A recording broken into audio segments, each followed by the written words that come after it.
G'day and welcome to the channel. My name's Dave.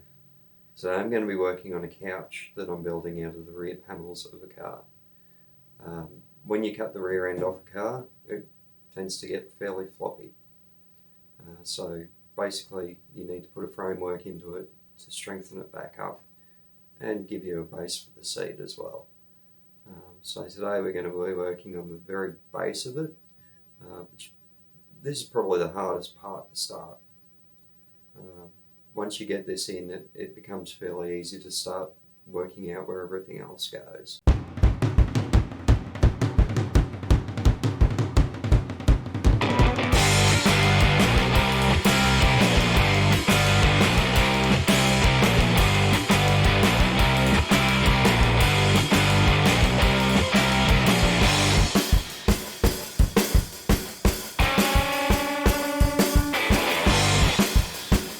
Okay, on this section I'm working on the two base bars that run front to back on the couch.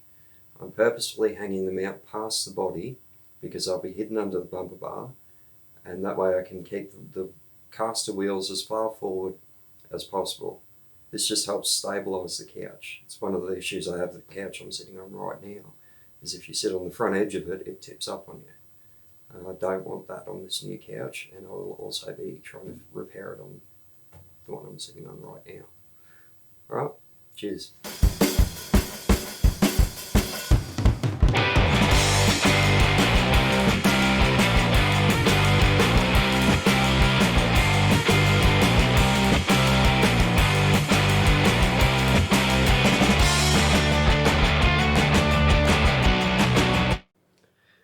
Here I'm putting some bends into the square steel tube to follow the shape of the inner couch.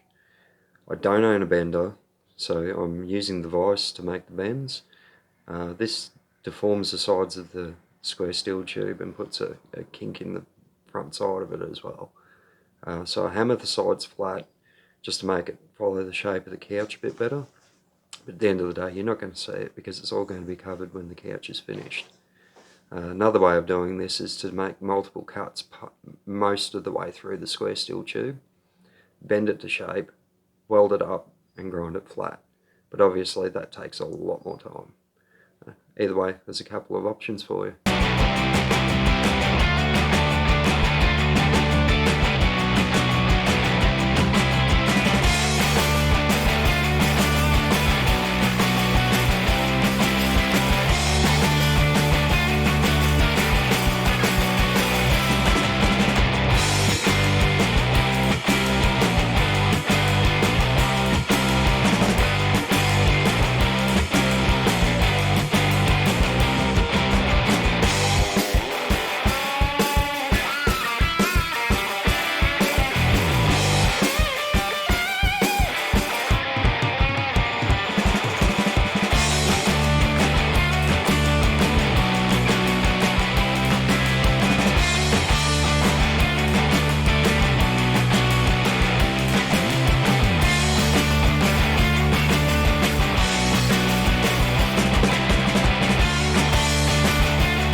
Found my angle gauge. It is broken, the magnet's broken off the back of it, and I don't know where it's gone, so I can't glue it back on.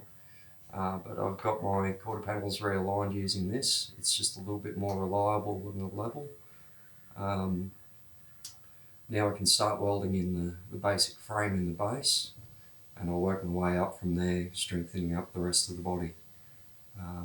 Doesn't have to be perfect, but the better you can do, the better it's going to look in the long run. Alright, let's get into it.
This of course would be a hell of a lot easier working on the workbench, but at this stage I've got to get a frame into it before I can get it up there. It's a pain in the bum, but it's got to be done that way. Well, I just screwed up. I was welding in one of the brace bars and I had my welder on the wrong settings, so it didn't weld properly. I pulled my clamps off and the bar dropped a bit. I tried to push it back to where I thought it was and got it completely wrong. So I had to cut the bar back out, clean it up again and clean up the metal. I've now removed some more sheet metal from in the boot as well, just to make life a little bit easier. Maybe I can use some of these clamps to clamp it in a bit better too. We'll see.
time to have a look at this. We've got the basic framework in now. It's nothing real special, but it'll do the job. I had a bit of trouble because these inner panels are actually bowed from front to back. I did the best I could with what I had. I probably could have done a better job, but at this stage it doesn't matter too much. It's more about just getting some sort of structure inside it to work from. From here I'll add some caster wheels. I've got these wee little ones over here. Nice locking ones, because that stops the couch from sliding around on you. Another mistake I made on the other couch. But it'll work from here. Right, see you next time.